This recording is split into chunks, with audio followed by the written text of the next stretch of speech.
नमस्कार प्यारे बच्चों, मैं राजकुमार सैनी आपका राजस्थान पब्लिक स्कूल मंडावा के इस ऑनलाइन पाठ्यक्रम में हार्दिक स्वागत करता हूं। अभी हमने कक्षा 10th का जो ऑनलाइन कोर्स प्रारंभ किया है उसमें मैंने आपको 18 के टॉपिक का बारे में पढ़ा दिया कल, और आज हम 17 का टॉपिक है वो स्टार्ट कर रहे हैं। ठीक है, 17 के टॉपिक में पहले जो मुख्य 5 फॉर्मूले जो काम आएंगे वो मैं आपको बता रहा हूँ कौन कौन से, इनको आप अच्छे से नोट कर लेना।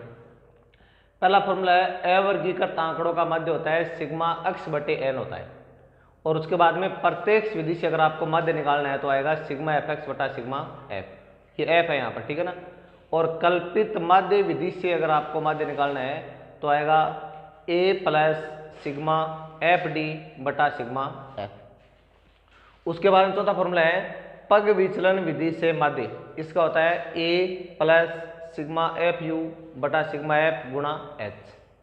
उसके बाद में बहुलक का होता है L plus F one minus F zero बटा two F one minus F zero minus F two गुणा एच। इसी तरह आपको माध्य के बारे में ध्यान रखना है एल प्लस एन बटा दो माइनस सी एफ बटा एफ गुणा एच। ठीक है, ये तो हो गए आपके मुख्य रूप से फॉर्मूले। अब देखो, सबसे पहले मैं आपको कुछ बेसिक बातें बता दूं, उसके बाद हम अपना टॉपिक शुरू करेंगे। देखो, जो डाटा होते हैं आंकड़े वो हमारे पास 3 प्रकार के होते हैं। ठीक है, अब 3 प्रकार के कौन कौन से आपको रखना है। वैसे तो होते हैं आपके प्राइमरी और सेकेंडरी डाटा, यानी प्राथमिक और द्वितीयक, हम उनकी बात नहीं कर रहे हैं। उनके बाद में जो डाटा हम इकट्ठे करके लाते हैं वो भी आपके 3 प्रकार के होते हैं। इनमें एक तो होते हैं आपके अवर्गीकृत, एक होते हैं आपके असतत आंकड़े, एक होते हैं वर्गीकृत। इन तीनों प्रकार के आंकड़ों के बारे में पहले आपको जानना जरूरी है। इसमें सबसे पहले आपका आता है अवर्गीकृत आंकड़े कौन से होते हैं। जैसे मान लो कि किसी का कक्षा मान लो 10 छात्र है, उन्होंने मान लो गणित में कुछ नंबर प्राप्त किए हैं 10 में से, और मान लो किसी बच्चे ने 7 प्राप्त किए, किसी ने मान लो 5 किए, किसी ने 2 किए, किसी ने 8 किए, किसी ने 7, किसी ने 4, किसी ने 5, किसी ने 6। इस तरह से मान लो कि उन बच्चों ने अलग अलग नंबर वो प्राप्त किए, मान लो 3, 6, 9, 10, ये 10 बच्चे हो गए। अब ये जो डाटा है वो कहलाएंगे आपके अवर्गीकृत आंकड़े कहलाएंगे। ठीक है, अब ये तो मैंने बताया आपको अवर्गीकृत आंकड़े कौन से होते हैं, जिनमें आपको डायरेक्ट संख्या लिखी होती है कि भाई ये इस तरह की संख्या, वो कहलाते हैं आपके अवर्गीकृत आंकड़े। अब एक आते हैं असतत आंकड़े। अब देखो, असतत कैसे बनेंगे। इधर तो आपको लिखना है अंक, इधर मान लो आएगी बारंबारता, यानी डाटा आप इस तरह से इनको लिख दो। तो जैसे मान लो अंक आपके पास हो गए, जैसे यहाँ पर 2 आ रहा है, फिर मान लो 5 आ रहा है, फिर मान लो 6 आ रहा है, 7 आ रहा है, 8 आ रहा है, मान लो 9 आ रहा है, 10 आ रहा है। अब देखो, उसके बाद देखो 2 कितने बार है हमारे पास, केवल एक बार है, तो यहाँ पर लिख दिया आपने 1। फिर 5 कितने बार है, 5 एक बार यहाँ पर, और 5 एक बार यहाँ पर, 2 आगे 5। उसके बाद देखो 6 कितने बार है, 6 मात्र एक बार है, 1 आ गया। 7 कितने बार है, 1 2 2 आ गए। फिर 8 कितने बार है, 1 बार है। फिर 9 कितने बार है, 1 बार है। और 10 कितने बार है, 1 बार है। इनको एक बार आप जोड़ लो कि आपका मान कितना हो रहा है, सारा ये 10 होना चाहिए। देखो कितने हो गए भाई, 2 तो आपका आ गया पहले एक बार ये, ठीक है। उसके बाद 5 आपका आ गया 2 बार, ये 5 आ गए दोनों। उसके बाद 6 आ गए कितने बार, 1 बार, ये 6 आ गया। फिर 7 कितने बार आ गए, 2 बार, ये आ गए 7। उसके बाद में 8 कितने बार आ गया, 1 बार। और 9 कितने बार आ गया, 1 बार। और 10 कितने बार आ गया, 1 बार। तो ये जो डाटा इस तरह से लिखेंगे वो कहलाएंगे आपके कौन से, असतत आंकड़े। उसके बाद में आता है आपका वर्गीकृत आंकड़े। अब देखो, ये डाटा अगर हम इनको इस तरह से लिख दे, यानी आप एक वर्ग बना लेंगे यहाँ पर, और यहाँ पर लिखें इनकी बारंबारता, यानी एफ है लिखोगे आप। अब जैसे मान लो मैंने लिख दिया कि यहाँ पर तो आगे मेरे पास 0 से मान लो जैसे 2 आ गए, फिर मान लो 2 से 4 आ गए, 4 से मान लो 6 आ गए, 6 से मान लो 8 आ गए, 8 से मान लो 10 आ गए, और 10 से मान लो आगे 12। इस तरह से अगर मैं एक अंतराल के रूप में लिखूं, और अब देखो 0 से 2 तक कितने आपके आंकड़े, केवल 1 2, या मतलब 0 से 2 का मतलब ये है कि आपको 0 और 1 को काउंटिंग करना है, 2 काउंटिंग नहीं करना है। तो आपके पास कोई है नहीं, तो 0 आ गया यहाँ पर। अब 2 से 4 का मतलब आपको 2 को 3 को काउंटिंग करना है, 4 को करना नहीं, यानी केवल ये नीचे वाला काउंटिंग होगा आपका।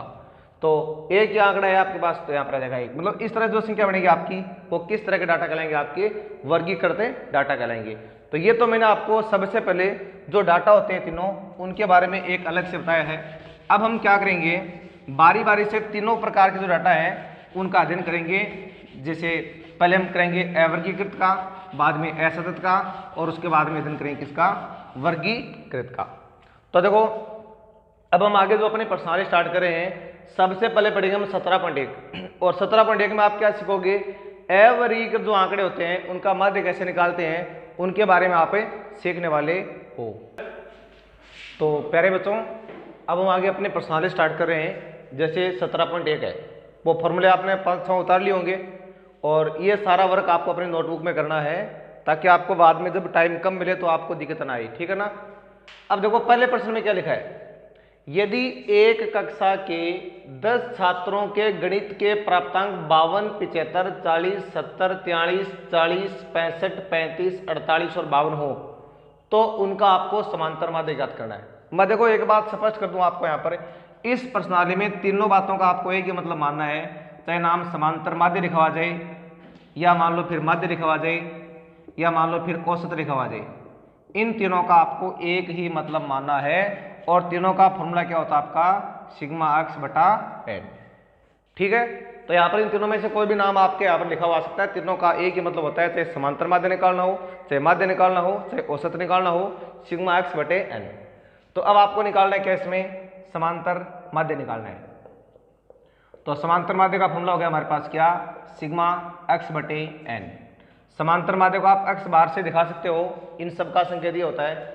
अब यहाँ पर सिग्मा एक्स का मतलब क्या होता है, इन सभी को जोड़ना होता है आपको, यानी ये सारे आप जोड़ेंगे 52 प्लस 75 प्लस 40 प्लस 70 प्लस और 43 plus 40 plus 65 plus 35 plus 48 plus 52। एक बार काउंटिंग कर लेना कि पूरे 10 आ गए क्या आपके, 1 2 3 4 5 6 7 8 9 10 आ गया ना पूरे। और अब बटे में कितना आएगा देखो इसके, ये जितने आंकड़े हैं उनकी काउंटिंग कर लो, ऐसे 1 2 3 4 जितने होते हैं ना उतने बटे में आ जाएंगे। तो सारे 10 है तो बटे में आ गए 10। अब हमें पहले क्या करना है, इन सब का जोड़ करना है। तो देखो पहले आप इकाई का अंक जोड़ते हैं, तो 2 और 8 कितने हो गए 10, 10 और 5 15, 15 5 20, 20 और 0 20, फिर हो गए 23 और उसके बाद में क्या हो गए 23 और 5 हो गए 28, 28 हो गए 30 और 30 का क्या आ गया 0। असल कितने आ रही, 3 आ रही है ना। अब 3 और 5 हो गए 8, 8 और 4 12, 12 और 3 15, 15 और 6 कितने हो गए 21, 21 और 4 हो गए 25, 25 4 हो गए 29, 29 और 7 हो गए 36, 36 और 4 हो गए 40, 40 और 7 हो गए 47, 47 और 5 हो गए 52, यानी 520 आ गए। बटे में क्या रहा है 10। अब देखो 0 0 आप काट भी सकते हो और नहीं कटे तो भी आपको इसमें 10 का भाग लगा देना है, तो आपका उत्तर कितना आ गया 52 अंक आ गए, ठीक है ना। तो ये तो आपने पहला प्रश्न है वो हल कर लिया है। अब देखिए आगे आता है प्रश्न नंबर 2। प्रश्न संख्या 2 में लिखा हुआ है, यदि विद्यालय के सहायक कर्मचारियों का वेतन रुपए में 1720, 1750, 1760 और 1710 हो तो आपको उनका समांतर माध्य ज्ञात करना है। तो यहाँ पर भी आपका बिल्कुल वही फॉर्मूला काम आएगा, यानी समांतर माध्य बराबर, और समांतर माध्य का आपने फॉर्मूला क्या पढ़ा है सिग्मा एक्स बटे एन। और यहाँ पर सिग्मा एक्स का मतलब इन चारों को जोड़ना आपको।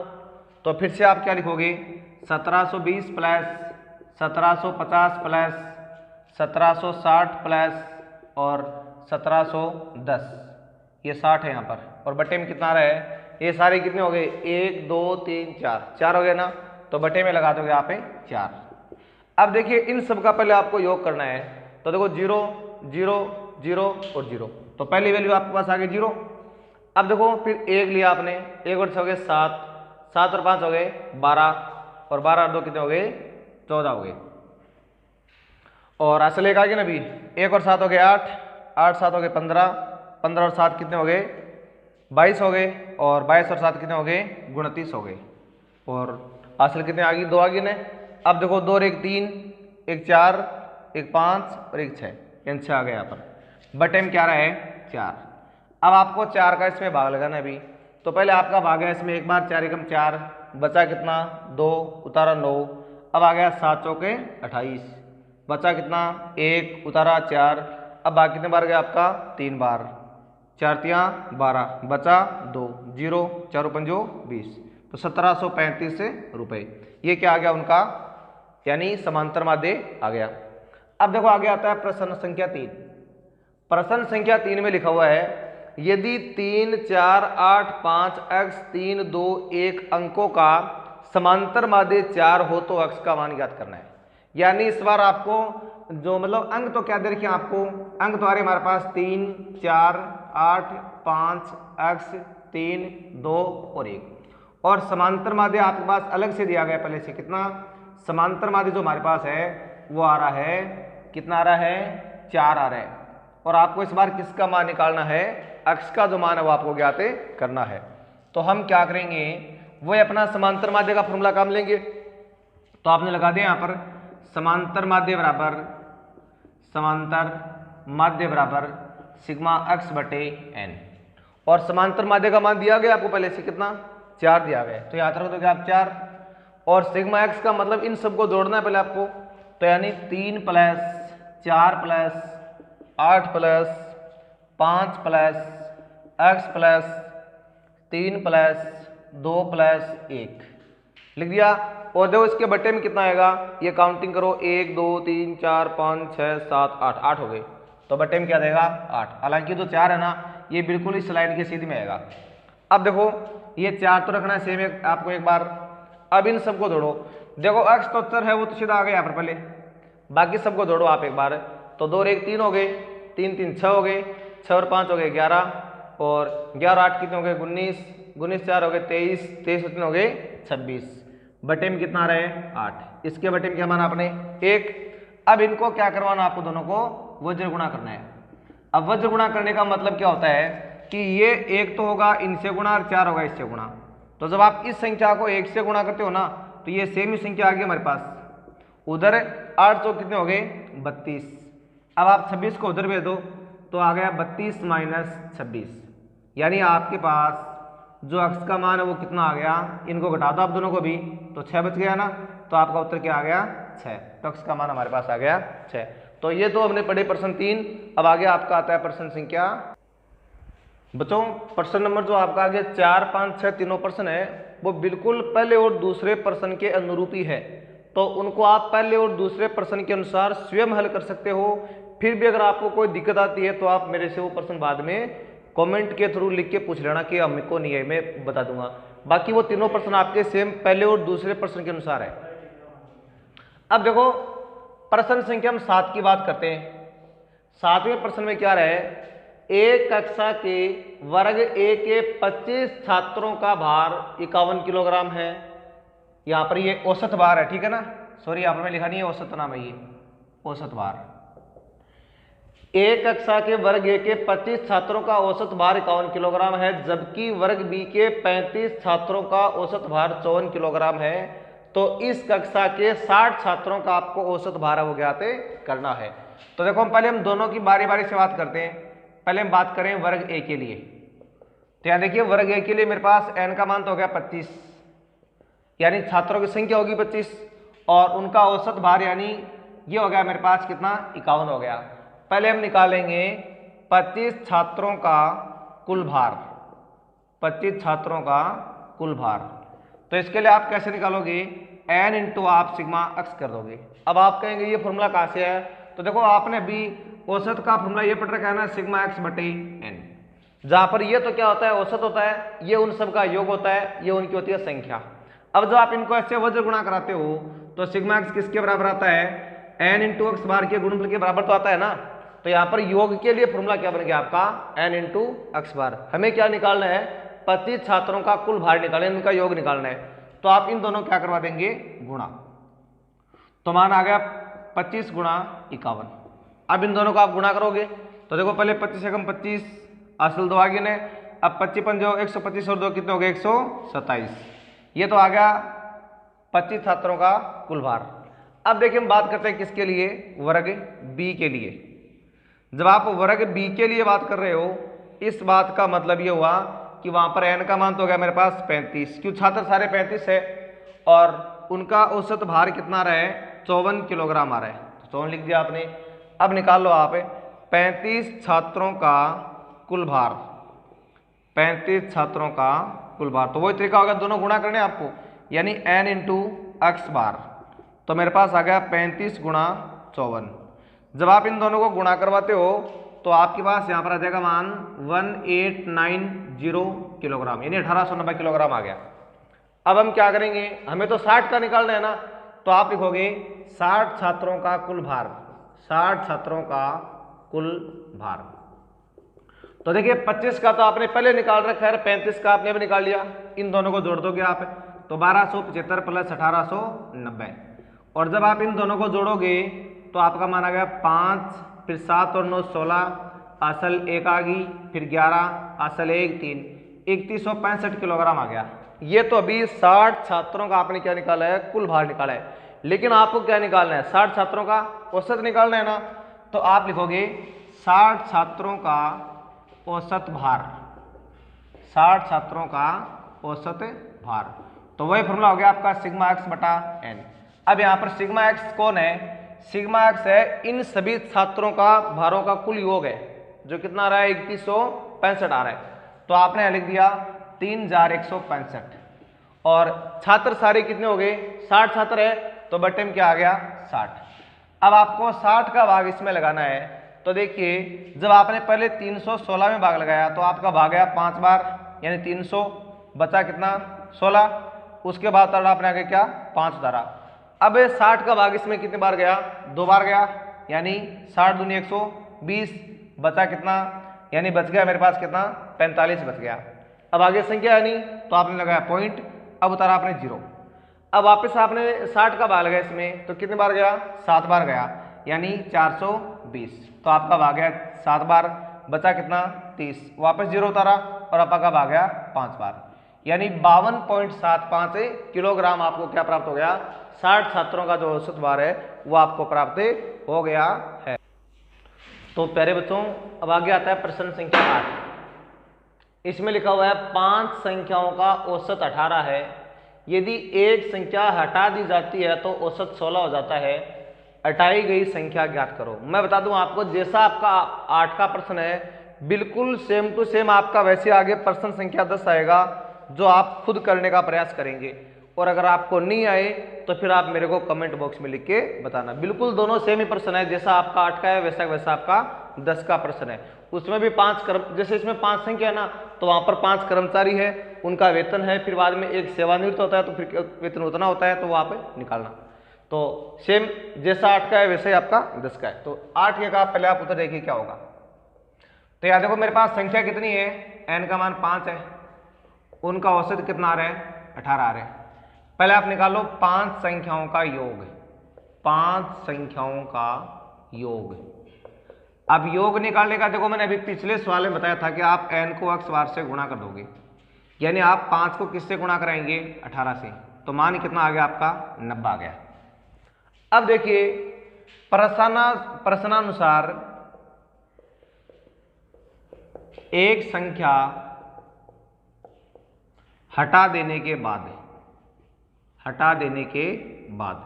अब जैसे आप एक संख्या हटाएंगे तो इस बार संख्या कितनी होगी, सारी 4 होगी ना, 5 में से कम होगी 1, और आपका औसत कितना हो गया 16 हो गया। अब निकालो आप 4 संख्याओं का योग, 4 संख्याओं का योग, और जैसे 4 का योग निकालोगे तो भी आपने तरीका सीख रहे हैं n को x बार से गुणा करना, तो इन दोनों को गुणा कराएंगे आप वैसे ही, तो 4 गुना 16 यानी कितना आ गया 64 आ गया। अब आपको क्या निकालना है, हटाई गई संख्या निकालनी है, तो लिखोगे आप हटाई गई संख्या। तो हटाई गई संख्या निकालने के लिए आपको ऐसा करना है कि 5 के योग में से 4 का योग घटा दो, तो 5 का योग तो हो गया 90 और 4 का हो गया 64, तो आप 90 में से 64 को कम कर दो, तो कितना आ गया 26। तो हटाई गई संख्या क्या हमारे पास है 26। ये हो गया आपका प्रश्न संख्या 8। अब देखो बच्चों हम पढ़ रहे हैं आगे प्रश्न संख्या 9 का आंसर। तो देखो 9वें प्रश्न में लिखा है कि 13 संख्याओं का माध्य 24 है, तो संख्या होगी 13, उनका माध्य हो गया 24। पहले आप निकालो 13 संख्याओं का योग, 13 संख्याओं का योग, और जैसे आप 13 संख्याओं का योग निकालोगे तो अभी आपने तरीका पढ़ रखा है कि n को किससे गुणा करना पड़ेगा x बार से, तो जैसे आप n को x बार से गुणा कराओगे, यानी 13 को आपको 24 से गुणा करना है, तो मान आ गया 13 चौक 52, 5 26 5 हो गई, 300 बार आ गया। अब देखिए लिखा है कि प्रत्येक संख्या में 3 जोड़ दिया जाए, आपको लिखना है प्रश्नानुसार प्रत्येक संख्या में 3 जोड़ देने पर जो वृद्धि होगी वो कितनी होगी। अब देखिए जो वृद्धि है ना, आपको ध्यान देना है यहाँ पर प्रत्येक संख्या में 3 जोड़ रहे हो आप, संख्या सारी कितनी 13 है, तो 13 बार वृद्धि होगी, यानी 13 को आप 3 से गुणा कराएंगे तो वृद्धि कितनी होगी, 39 की वृद्धि होगी। अब आपको अपना नया योग निकालना है, नया योग। अब नया योग कितना आ गया हमारे पास, क्यों पहले वाला तो 312 था ही पहले से। अब वृद्धि कितनी होगी 39 की, और नया योग हमारा आ गया 351। ये संख्या तो 13 ही पड़ी आपकी, लेकिन आपने प्रत्येक में 3 बढ़ाया है, ठीक है ना, संख्या नहीं बढ़ाई आपने। अब आपको नया अपना क्या निकालना पड़ेगा, माध्य निकालना पड़ेगा। तो आप लिखोगे नया माध्य। अब नया माध्य कैसे निकलेगा, नया योग, या फिर आप लिखोगे इसको सिग्मा एक्स बटे एन। बात हो ये यहाँ पर सिग्मा एक्स का मतलब नई संख्याओं का जो नया योग बना वो आएगा आपका यहाँ पर, जो हमारे पास आ रहा है 351, संख्या कितनी आपकी 13 है, यानी आपको 351 में 13 का भाग है वो लगाना है। तो 13 दूनी 26, 13 सती 91, तो आपका नया माध्य कितना आ गया 27 आ गया। तो प्यारे बच्चों, आज हमने ये प्रश्नावली जो संख्या 17.1 उसको पढ़ा है। अब देखो 10वां प्रश्न मैंने बोल दिया बिल्कुल 8 के जैसे ये कर लेना आप इसको। इसके साथ ही आज हमारी 17.1 प्रश्नावली वो कंप्लीट होती है, और कल हम प्रश्नावली 17.2 शुरू करेंगे। अब साथ में ये अगर आप अपनी नोटबुक में नोट करना चाहते तो इनको नोटबुक में नोट कर सकते हो, ये आपके बिल्कुल सिलेबस के अनुसार है। और बाकी जो प्रश्न मैंने आपको दिए हैं उनको आपको खुद को निकालना है, और जो नहीं है वो आप मेरे को कमेंट बॉक्स में लिख के बताएंगे, ताकि उनके बारे में आपको कल बताया जा सके। और कल हम पढ़ेंगे प्रश्नावली 17.2। धन्यवाद।